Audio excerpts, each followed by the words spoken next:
Welcome to burning point. వ్యక్తి ముఖ్యమా వ్యవస్థ ముఖ్యమా అంటే ఏ మాత్రం ఆలోచించకుండా మనలో ఎవరైనా ఠక్కున చెప్పే సమాధానం వ్యవస్థే ముఖ్యమని. నిజమే, అందులో ఏ మాత్రం సందేహం లేదు. కానీ వ్యవస్థను నడిపించేది ఒక వ్యక్తి అయినప్పుడు ఆ వ్యక్తి నిర్ణయాలు వ్యవస్థను ప్రభావితం చేయవా? రాజకీయాల్లోనూ ఇప్పుడు అదే జరుగుతుందా? వ్యక్తుల ప్రమేయం లేకుండా వ్యవస్థలు నడుస్తాయా? వ్యవస్థల్లో వ్యక్తుల ప్రమేయం కొనసాగుతూనే ఉంటుందా? ఇవాల్టి బర్నింగ్ పాయింట్లో చూద్దాం.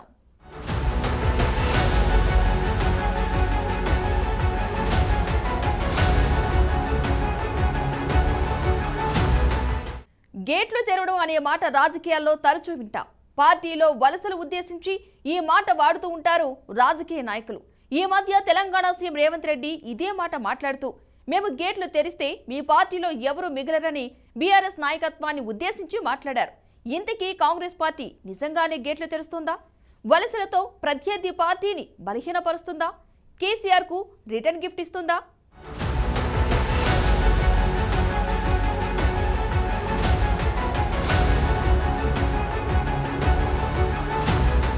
2023 తెలంగాణ అసెంబ్లీ ఎన్నికల తర్వాత రాష్ట్రంలో కాంగ్రెస్ పార్టీ అధికారంలోకి రావడంతో ఇతర పార్టీలకు చెందిన నాయకులు ఆ పార్టీలోకి క్యూ కడుతున్నారు. ఫలితాలు కారు పార్టీకి వ్యతిరేకంగా రావడమే ఆలస్యమన్నట్లు ఒక్కొక్కరుగా టీఆర్ఎస్ నాయకులు కాంగ్రెస్ గూటికి చేరుతున్నారు. విచిత్రం ఏంటంటే కాంగ్రెస్ పెద్దలను కలిసిన బీఆర్ఎస్ ఎమ్మెల్యేల్లో మొదటివారు కేసీఆర్ సొంత జిల్లాకు చెందిన వారు కావడం. ఉమ్మడి మెదక్ జిల్లాకు చెందిన 4 ఎమ్మెల్యేలు గుట్టుచప్పుడు కాకుండా సీఎం రేవంత్ రెడ్డిని కలిసి ఒక పుష్పగుచ్చం అందజేశారు. ఆ ఫోటో బయటికి వచ్చింది. ఇంకేముంది, రచ్చ మొదలైంది. బీఆర్ఎస్ ప్రజా ప్రతినిధులు కాంగ్రెస్ పార్టీలోకి వెళ్తున్నట్లు ప్రచారం జరిగింది. అయితే సీఎం ను కలిసిన 4 ఎమ్మెల్యేలు తాము మర్యాదపూర్వకంగానే సీఎం ను కలిసినట్లు అనంతరం ప్రకటన చేశారు. బీఆర్ఎస్ అధిష్టానం వారి చేత ఆ ప్రకటన చేయించిందనేది అందరికీ తెలిసిన బహిరంగ రహస్యమే. తమ ఎమ్మెల్యేలను కాంగ్రెస్ నాయకత్వం ఆ పార్టీలోకి లాక్కునే ప్రయత్నం చేస్తుందని అర్థం చేసుకున్న టీఆర్ఎస్ అప్రమత్తమైంది. కానీ ఫలితం లేకుండా పోయింది.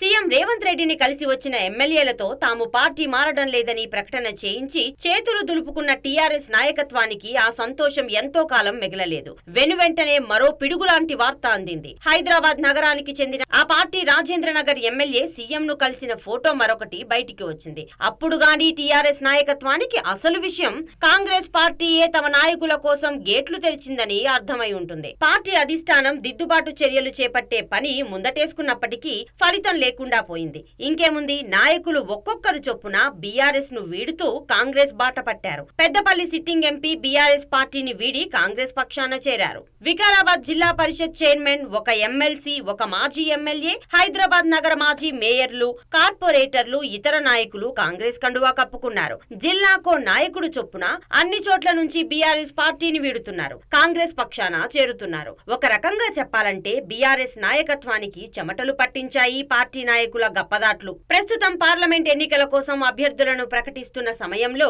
బీఆర్ఎస్ పక్షాన పోటీ చేసే అభ్యర్థులు కూడా లభించని పరిస్థితి ఆ పార్టీ ఎదుర్కొంటోంది.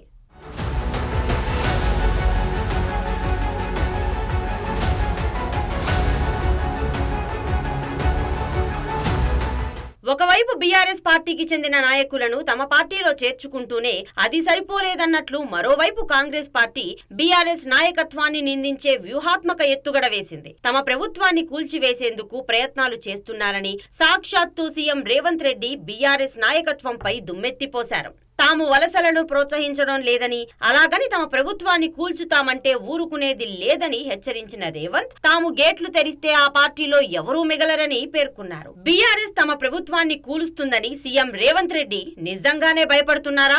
అదే నిజమైతే తాము గేట్లు ఎత్తితే బీఆర్ఎస్ లో ఎవరూ మిగలరని హెచ్చరిక చేయడాన్ని ఏ విధంగా అర్థం చేసుకోవాలి? ఆయన ఏమాత్రం భయపడడం లేదు, వ్యూహాత్మకంగానే గేట్లు ఎత్తబోతున్నట్లు బీఆర్ఎస్ నాయకత్వానికి, ఆ పార్టీలో కొనసాగుతున్న ప్రజా ప్రతినిధులకు సంకేతం ఇచ్చారు. తెలంగాణలో ఇప్పటికిప్పుడు తన పార్టీలోని సమస్యలనే సరిదిద్దుకునే స్థితిలో బీఆర్ఎస్ నాయకత్వం లేదు. అలాంటిది కాంగ్రెస్ ప్రభుత్వాన్ని కూల్చాలంటే అందుకు తగ్గ ఎమ్మెల్యేలు, కార్యాచరణ అమలు బీఆర్ఎస్ కు ఎక్కడి నుంచి సాధ్యమవుతుంది? ఒకవేళ నేను అనుకుంటే గేట్లు తెరిస్తే కేసీఆర్, నువ్వు, నీ అల్లుడు, నీ ఇంటోళ్ళు తప్ప మొత్తం కాంగ్రెస్ పార్టీ కండువ కప్పుకొని ఇందిరమ్మ రాజ్యాన్ని కాంగ్రెస్ ప్రభుత్వానికి అండగా నిలబడతారు.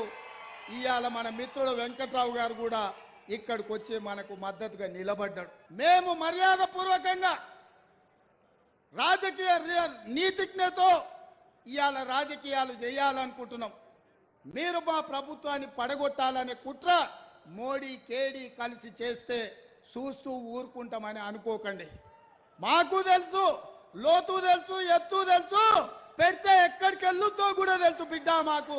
పార్లమెంట్ ఎన్నికల తర్వాత బీఆర్ఎస్ ప్రజా ప్రతినిధులను కాంగ్రెస్ లోకి తీసుకుంటున్నట్లు సీఎం రేవంత్ రెడ్డి మాటలను బట్టి అర్థమవుతోంది. ఇప్పటికే చాలా మంది బీఆర్ఎస్ కు చెందిన నాయకులు టీకి మరింత జోష్ వచ్చేలా వ్యూహాత్మకంగా ఆయన్ని వ్యాఖ్యలు చేసి ఉంటారనే అభిప్రాయం కలుగుతోంది. అయితే కనిపిస్తున్న పరిస్థితులు కూడా బీఆర్ఎస్ నాయకత్వం కాంగ్రెస్ ప్రభుత్వాన్ని కూల్చేలా లేవని కాంగ్రెస్ పార్టీకి కూడా తెలుసు. కానీ పార్లమెంట్ ఎన్నికల తర్వాత బీఆర్ఎస్ ఎమ్మెల్యేలను చేర్చుకుంటే వలసలను ప్రోత్సహిస్తున్నారని సహజంగా వచ్చే విమర్శలకు ఆ పార్టీ ఇప్పటి నుంచే విరుగుడు ఆలోచిస్తున్నట్లు ప్రచారం జరుగుతోంది. ప్రజలు ఎన్నుకున్న తమ ప్రభుత్వాన్ని కూల్చే ప్రయత్నం చేశానని ఎదుటి పార్టీపై ముద్ర వేయడం ద్వారా ఆ పార్టీకి చెందిన ప్రజా ప్రతినిధులను తమ పార్టీలోకి చేర్చుకుని అనంతరం వచ్చే విమర్శలను తిప్పికొట్టవచ్చనేది కాంగ్రెస్ ఆలోచనగా కనిపిస్తోంది.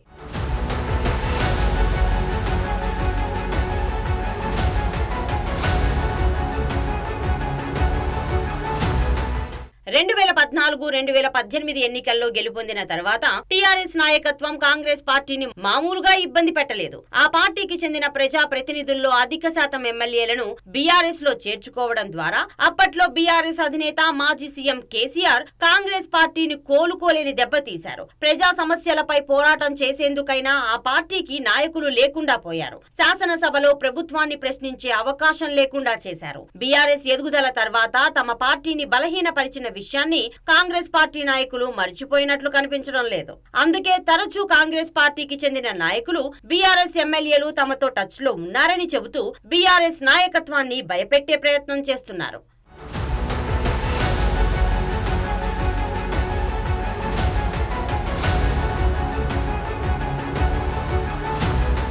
అసెంబ్లీ ఎన్నికలకు పార్లమెంట్ ఎన్నికలకు మధ్య ఉన్న కొద్ది నెలల తేడాతోనే బీఆర్ఎస్ ను అతలాకుతలం చేస్తోంది కాంగ్రెస్ నాయకత్వం. అసెంబ్లీ ఎన్నికల ముందు పీసీసీ అధ్యక్షుని హోదాలో రేవంత్ రెడ్డి తరచూ ఒక హెచ్చరిక జారీ చేసేవారు. అసెంబ్లీ ఎన్నికల్లో తాము అధికారంలోకి రావడం ఖాయమని, అధికారంలోకి వచ్చిన తర్వాత బీఆర్ఎస్ కు అసలుకు మిత్తి కలిపి చెల్లిస్తామని జవాబిచ్చేవారు. తీరా అధికారంలోకి వచ్చిన తర్వాత ఆయన చెప్పిన ప్రకారమే బీఆర్ఎస్ అధినేత కేసీఆర్ కు రిటర్న్ గిఫ్ట్ ఇస్తున్నారా అన్న ప్రశ్న తలెత్తుతుంది. ఒకవైపు అధికారంలోకి వచ్చిన తర్వాత ఎన్నికల ముందు ప్రజలకిచ్చిన హామీలపై దృష్టి పెడుతూనే బీఆర్ఎస్ పాలనలో జరిగిన అవినీతిపై కమిటీల మీద కమిటీలు వేస్తున్నారు. విచారణ మీద విచారణలు జరిపిస్తున్నారు. ఏ కాళేశ్వరం పేరుతో కేసీఆర్ ప్రచారం చేసుకున్నారో అదే కాళేశ్వరంతో ఆయన పేరు మసకబారేలా చేస్తున్నారు. నిరంతరం విద్యుత్ ఇచ్చామని బీఆర్ఎస్ నాయకత్వం చేస్తున్న ప్రచారానికి విరుగుడుగా ఛత్తీస్గఢ్ ప్రభుత్వంతో జరిగిన విద్యుత్ కొనుగోళ్ల ఒప్పందం, యాదాద్రి భద్రాద్రి థర్మల్ విద్యుత్ ప్లాంట్లపై కూడా న్యాయ విచారణ జరిపేందుకు రేవంత్ సర్కార్ సిద్ధమైంది.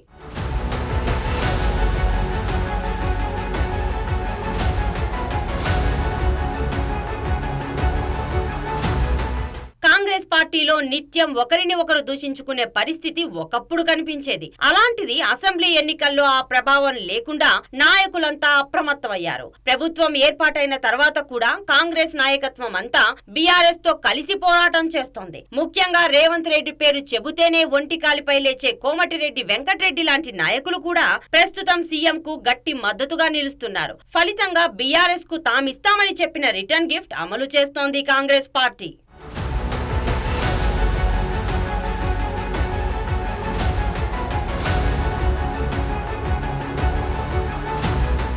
వలసల విషయంలో బీజేపీ ఏనాడో గేట్లు తెరిచేస్తుంది. అయితే అసెంబ్లీ ఎన్నికల ముందు బీజేపీ గేట్లకు మరో పార్టీ తాళం వేసింది. అయినప్పటికీ పట్టు వదలని విక్రమార్కునిలా పార్లమెంటు ఎన్నికల ముందు ఆ పార్టీ మళ్లీ వలసలనే నమ్ముకుందా? ఈ ఎన్నికల్లోనైనా ఆ పార్టీకి వలసలు కలిసొస్తాయా?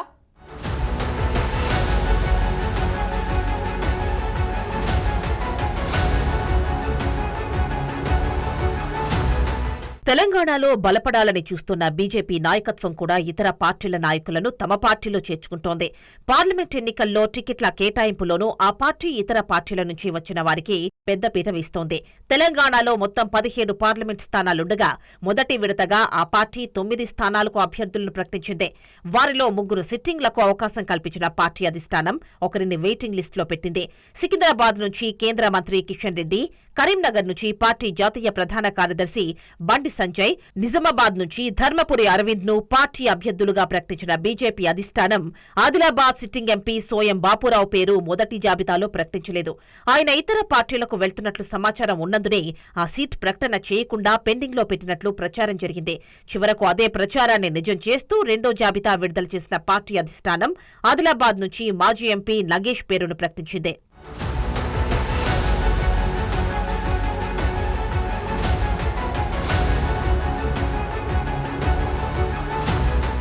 ఇక బీజేపీ మొదటి జాబితాలో ప్రకటించిన 9 స్థానాల్లో జహీరాబాద్ నుంచి బెర్త్ కన్ఫర్మ్ చేసుకున్న BRS sitting MP BB Patil చివరి నిమిషం వరకు బీఆర్ఎస్లోనే కొనసాగారు. టికెట్ ప్రకటనకు ఒక్క రోజు ముందు ఆయన బీజేపీ పెద్దలను కలిసినట్లు వార్తలొచ్చాయి. వాస్తవానికి ఆయన రాకను స్థానిక బీజేపీ శ్రేణులు వ్యతిరేకించాయి. కానీ బీజేపీ నాయకత్వం మాత్రం బీబీ పాటిల్ వైపు మొగ్గు చూపింది. అదేవిధంగా బీఆర్ఎస్ కు చెందిన మరో సిట్టింగ్ ఎంపీ కూడా ఒక్కసారిగా బీజేపీ కండువా కప్పుకున్నారు. నాగర్ కర్నూల్ సీట్ తన కొడుకుకి ఇచ్చేందుకు బీజేపీ పెద్దలు అంగీకరించడంతో అక్కడి స్థానిక ఎంపీ రాములు పార్టీ మారారు. ఈసారి తెలంగాణలో బీజేపీ ముఖ్యంగా బీఆర్ఎస్ నుంచి వచ్చే నాయకులతోనే ఎన్నికల్లో పోటీ చేస్తున్నట్లు కనిపిస్తోంది. మల్కాజ్గిరి సీట్ దక్కించుకున్న ఈటెల రాజేందర్ కూడా కొంతకాలం క్రితం బీజేపీలోకి వచ్చిన నాయకుడే. మల్కాజ్గిరి సీట్ను బీజేపీకి చెందిన సీనియర్ నాయకులు మురళీధర్ రావు, మాజీ ఎమ్మెల్సీ రామచందర్ రావు లాంటి వారు ఆశించినప్పటికీ బీజేపీ పెద్దలు ఈటెల వైపు మొగ్గు చూపారు.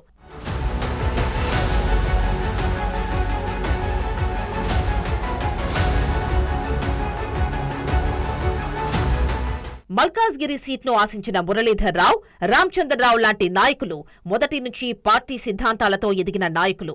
వారికి టికెట్ నిరాకరించి భవిష్యత్తులో మంచి అవకాశాలుంటాయని భరోసా ఇస్తే వారు పార్టీ మారే ఆలోచన చేయరు అనేది బీజేపీ పెద్దల ఆలోచన.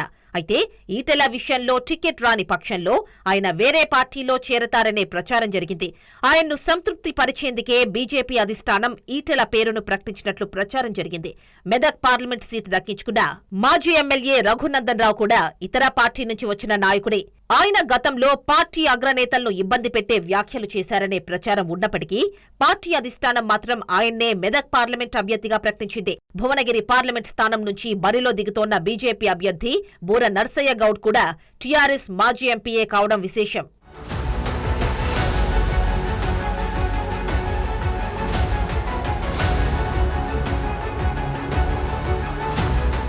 బీజేపీ ప్రకటించిన మొదటి జాబితాలో మొత్తం 9 మంది పేర్లు ప్రకటించగా వారిలో 3 మాత్రమే కేవలం బీజేపీలో మాత్రమే కొనసాగినవారు. ఒకరు తటస్థులు, ఏ పార్టీకి సంబంధం లేనివారు కాగా మిగతా 5గురు అభ్యర్థులు ఇతర పార్టీల నుంచి వచ్చినవారే.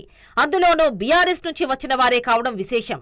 ఇక తాజాగా బీజేపీ ప్రకటించిన రెండో జాబితాలో మరో 6గురికి అవకాశం కల్పించారు. అయితే రెండో జాబితాలోనూ సీట్లు దక్కించుకున్న 6గురిలో ఏ ఒక్కరూ కూడా సిద్ధాంత రీత్యా బీజేపీలో పెరిగిన నాయకులు కారు. రెండో జాబితాలో 6కు 6 సీట్లు ఇతర పార్టీల నుంచి వచ్చిన నాయకులే దక్కించుకున్నారు.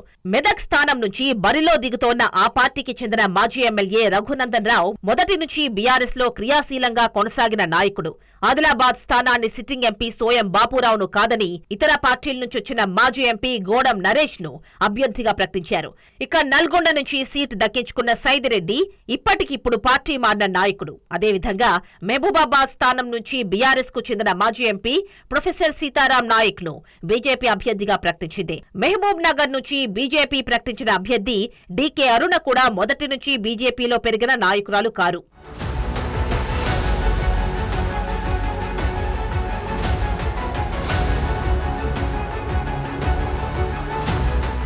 ఒకవైపు కాంగ్రెస్ పార్టీ, మరోవైపు బీజేపీ గేట్లు తెరవడంతో 10 ఏళ్లు అధికారం అనుభవించి ఇటీవలే అధికారం కోల్పోయిన బీఆర్ఎస్ నాయకత్వం విలవిలా కొట్టుకుంటోంది. పైకి మాత్రం ఆ పార్టీ నాయకత్వం మేకపోతు గాంభీర్యాన్ని నటిస్తున్నప్పటికీ కంటి నిండా నిద్రలేని రాత్రులు గడుపుతోందని ఆ పార్టీ చేతలను బట్టి అర్థమవుతోంది. పార్టీని వీడుతోన్న నాయకులను ఇటీవల బీఆర్ఎస్ అధినేత చాలా తేలిగ్గా మాట్లాడి అదో చిన్న సమస్యగా చూపించే ప్రయత్నం చేశారు. భూమి ఆకాశం ఉన్నన్ని రోజులు ఈ గులాబీ జెండా ఉంటుంది, ఇది ఖాయమని చెప్పి నేను మనవి చేస్తా ఉన్నా. అక్కడనో ఇక్కడనో కూడా తలమాంచ కూడా ఒకడో ఇద్దరు పోతే కొన్ని బేవార్ ఛానళ్ళు ఇక బీఆర్ఎస్ కథమైపోయిందని మాట్లాడుతూ ఉన్నారు. అట్లా ఇదివరకు కూడా అట్లా అన్నోడు కథమైంది, కానీ గులాబీ జెండా ఇప్పుడు కథం కాలే బిడ్డ. యాది పట్టుకోవాలి, జాగ్రత్త. మీ దొంగ ప్రచారాలకు ఇప్పుడు ఇక్కడ భయపడేవాడు లేడు. మన కొద్ది రోజులలోనే ఎంత వైభవంగా బీఆర్ఎస్ వచ్చి మళ్ళీ ఎట్లా తెలంగాణను తీర్చిదిద్దుతుందో మీరే కళ్ళారా చూస్తారు. మళ్ళీ మీరే సలాములు కొట్టుకుంటూ వస్తారు. కాబట్టి మీ బేవార్స్ బ్రోకర్ ప్రచారాలు బంద్ చేయండి. ఎవడో నలుగురు పోతే మనకు పెద్ద పోయేదేం లేదు. ధైర్యంగా ఉన్న కార్యకర్తలు ప్రజాశక్తిని కూడదీసి మనం ముందుకు పోయి అద్భుతంగా మళ్ళా విజయాన్ని సాధిద్దాం. మన రాష్ట్రాన్ని గొప్పగా తీర్చిదిద్దుకుందాం. కానీ వాస్తవంలో ఆ పార్టీ నాయకులు బయటికి వెళ్లిపోవడాన్ని చూసి ఎంతగా భయపడుతుందో వరంగల్ మాజీ ఎమ్మెల్యే ఆరూరి రమేష్ ఉదంతం రుజువు చేస్తుంది. వాస్తవానికి ఇటీవలి ఎన్నికల్లో ఓడిపోయిన ఆరూరి రమేష్ ను బీజేపీ అభ్యర్థిగా బరిలో దింపే ప్రయత్నాలు జరుగుతున్నాయని చాలా కాలంగా ప్రచారం జరుగుతోంది. తెలంగాణకు వచ్చిన కేంద్ర హోంమంత్రి అమిత్ షాతో ఆరూరి రమేష్ సమావేశం తర్వాత వరంగల్ సీట్పై భరోసా రావడంతో ఆయన మీడియా సమావేశం ఏర్పాటు చేశారు. అయితే ఆరూరి రమేష్ పార్టీ మారకుండా బీఆర్ఎస్ శ్రేణులు అడ్డుకున్నాయి. పార్టీ అధినేత కేసీఆర్ వరంగల్ సీట్ రమేష్ కు ఇవ్వడానికి సిద్ధపడినప్పటికీ ఆయన తీసుకోవడానికి సంసిద్ధంగా లేరని తెలుస్తోంది. మరోవైపు బీజేపీ వరంగల్ తో పాటు ఖమ్మం సీట్లలో అభ్యర్థులను ప్రకటించకుండా పెండింగ్ లో పెట్టింది.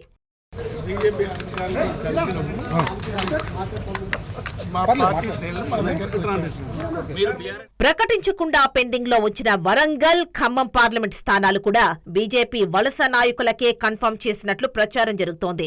మాజీ ఎమ్మెల్యే ఆరూరి రమేష్ విషయంలో జరిగిన హై డ్రామా బహుశా తెలంగాణ రాజకీయాల్లో గతంలో ఎన్నడూ జరిగి ఉండదు. ఈ ఒక్క ఉదంతం రాజకీయ పార్టీలు నాయకుల చేరిక కోసం గేట్లు ఎంతమేర తెరిచాయో రుజువు చేస్తున్నాయి. ఖమ్మం స్థానం నుంచి బీఆర్ఎస్ సిట్టింగ్ పైనే ఆశలు పెట్టుకుందట బీజేపీ. ఇప్పటి వరకు ప్రకటించిన 15 స్థానాల్లో బీజేపీలో సిద్ధాంతపరంగా ఎదిగిన నాయకులు 3 మాత్రమే. మిగతా 12 మందిలో ఒకరిద్దరు తటస్థులు కాగా అధిక శాతం మంది ఇతర పార్టీల నుంచి, ముఖ్యంగా బీఆర్ఎస్ నుంచి వచ్చిన నాయకులే కావడం విశేషం. ఇక ప్రకటించకుండా పెండింగ్ ఉంచిన 2 స్థానాలు కూడా బయటి పార్టీల నుంచి వచ్చేవారి కోసమే తెరిచిన గేట్లుగా ప్రచారం జరుగుతోంది.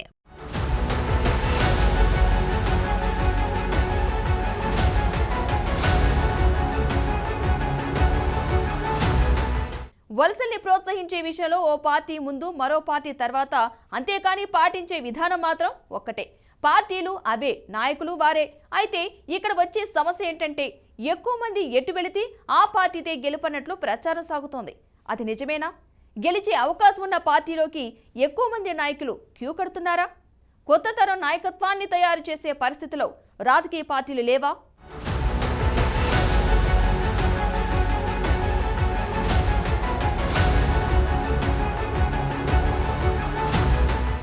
తెలంగాణలో ప్రస్తుతం పార్లమెంట్ ఎన్నికల్లో పోటీకి సిద్ధపడుతోన్న 3 ప్రధాన పార్టీలకు గతంలో మంచి చరిత్రే ఉంది.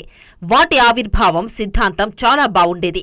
వాటిలో కాంగ్రెస్ పార్టీ దేశానికి స్వతంత్రం కోసం పోరాటం చేసిన పార్టీగా గుర్తింపు కలిగి ఉంది. బీజేపీకి దేశభక్తి ముఖ్యమైన అంశం. ఇక తెలంగాణ ప్రయోజనాల కోసమే ఏర్పాటైన పార్టీ టీఆర్ఎస్. మొదటి నుంచి దేశంలోనూ రాష్ట్రంలోనూ కాంగ్రెస్ పార్టీకి బలమైన క్యాడర్, చెప్పుకోదగిన ఓటు బ్యాంక్ ఉండేది. బీజేపీ కూడా 2 సీట్ల పార్టీగా పేరున్నప్పటికీ తన సిద్ధాంతం నుంచి బయటకు వెళ్లే ప్రయత్నం చేయలేదు. అదేవిధంగా నికార్సైన తెలంగాణవాదులను మాత్రమే కలిగిన బీఆర్ఎస్ రాష్ట్ర సాధన కోసం ఎనలేని పోరాటం చేసింది. కానీ ఇవన్నీ గతం. పార్టీలు సిద్ధాంతాలను నమ్ముకున్నప్పుడు ప్రజలు ఆ పార్టీలకు మద్దతుగా నిలిచారు. అయితే పార్టీ మూల సిద్ధాంతాన్ని నాయకత్వాలు రాను రాను గాలి కొదిలేస్తున్నాయి. ప్రస్తుతం ఒక్క ఓటమితో అపసోపాలు పడుతోన్న బీఆర్ఎస్ కు అలాంటి దెబ్బలు వాస్తవానికి కొత్త కాదు.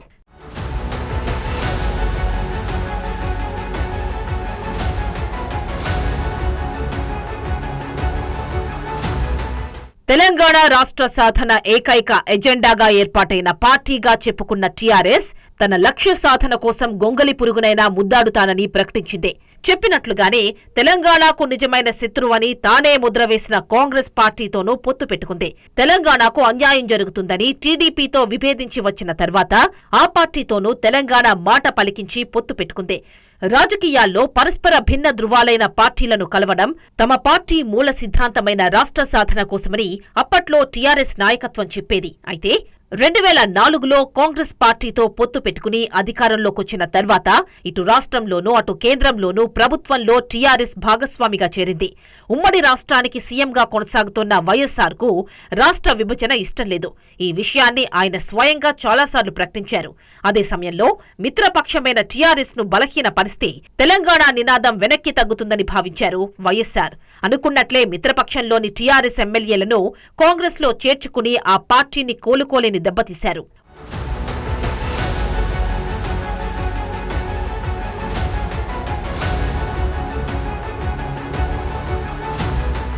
ఒక్కసారిగా ఎమ్మెల్యేలు పార్టీ మారడంతో ఇబ్బందికర పరిస్థితి ఎదుర్కొన్న అందుకు విరుగుడు ఆలోచించింది.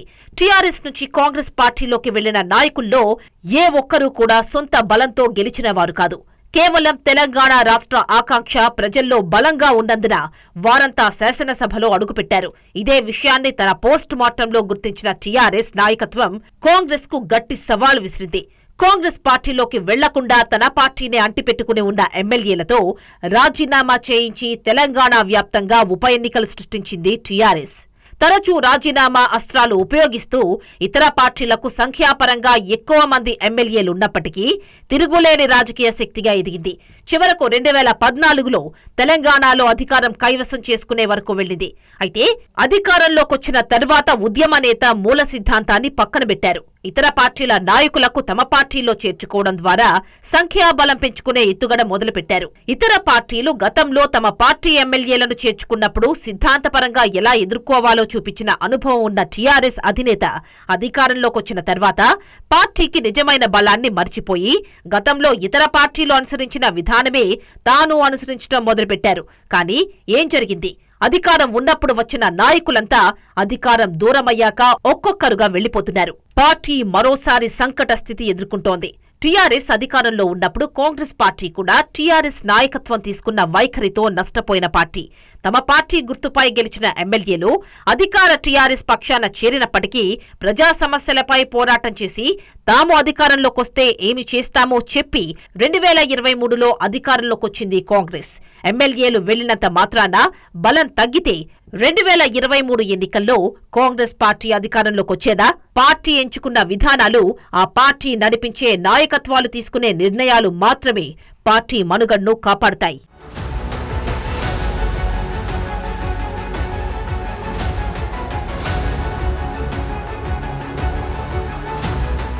ఇటీవలి ఎన్నికల్లో ప్రజలిచ్చిన తీర్పు కాంగ్రెస్ పార్టీకి అనుకూలంగా వచ్చింది.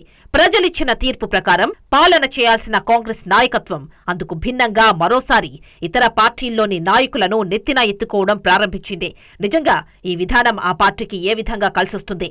పార్టీ అధికారంలోకి రావడానికి కారణమైన అంశాలను అమలు చేయడం, పార్టీ సిద్ధాంతాన్ని ప్రజల్లోకి తీసుకువెళ్లిన పార్టీ శ్రేణులను గుర్తించడం పార్టీకి కలిసి వచ్చే అంశాలు. పార్టీ అధికారంలోకొచ్చినందున మాత్రమే ప్రస్తుతం పార్టీలు మారుతున్న నాయకులతో పార్టీకి తాత్కాలికంగా ప్రయోజనం ఉండొచ్చు. కానీ గతంలో టీఆర్ఎస్ ఎదుర్కొన్న అనుభవాన్నే భవిష్యత్తులో తాము ఎదుర్కోవాల్సొస్తుందన్న విషయాన్ని కాంగ్రెస్ నాయకత్వం గుర్తించాల్సింది. ఏ అంశాల ప్రాతిపదికన అధికారంలోకొచ్చారో ఆ అంశాలను అమలు చేయడం కాకుండా ప్రస్తుతం సంఖ్యాబలాన్ని నమ్ముకోవడం భవిష్యత్తులో ఆ పార్టీకి కూడా ఏమాత్రం మేలు చేసేది కాదన్న అభిప్రాయం కలుగుతోంది.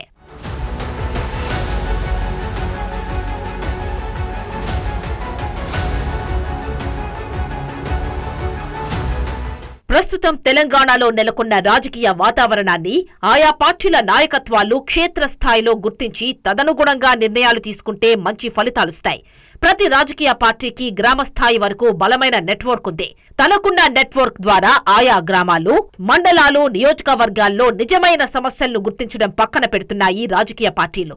ఎంతసేపు పక్కచూపులు చూసే ఇతర పార్టీల్లోని నాయకుల కోసమే ఎదురుచూస్తున్నాయి అన్ని పార్టీల నాయకత్వాలు. ఇప్పుడున్న నాయకులు తప్ప కొత్తవారెవరూ రాజకీయంగా పనికిరారా? ఇప్పటికే పార్టీలో సిద్ధాంతం కోసం పనిచేసే ఇతర నాయకులకు అవకాశమిస్తే కొత్త నాయకత్వం పుట్టుకొస్తుందని గుర్తించడం లేదు.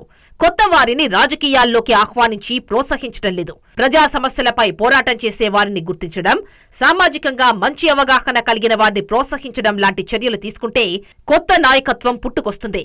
పార్టీల వైఖరి కారణంగా తటస్థులెవరూ కూడా రాజకీయ పార్టీల్లో చేరే పరిస్థితి లేదు. నిజాయితీగా ఉన్నారా?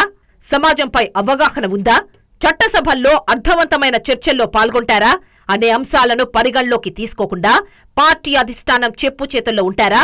మంచి చెడులకు సంబంధం లేకుండా పార్టీ చెప్పిన ప్రకారం ఇతర పార్టీలను తిట్ల దండకంతో ఎదుర్కొంటారా అనేవే ప్రాతిపదిక అవుతున్నాయి.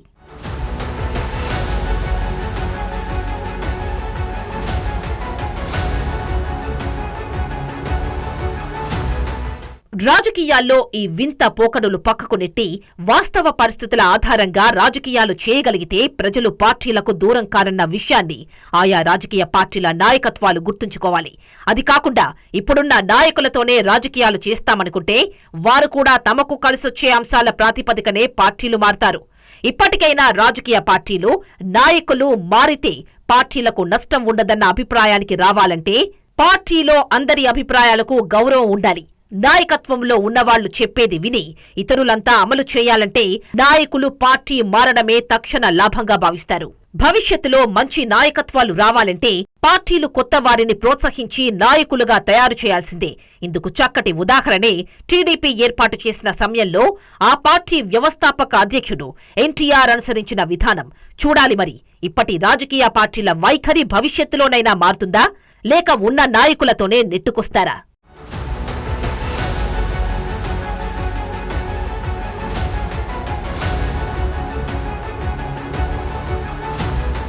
ఇది వాళ్ళ బర్నింగ్ పాయింట్.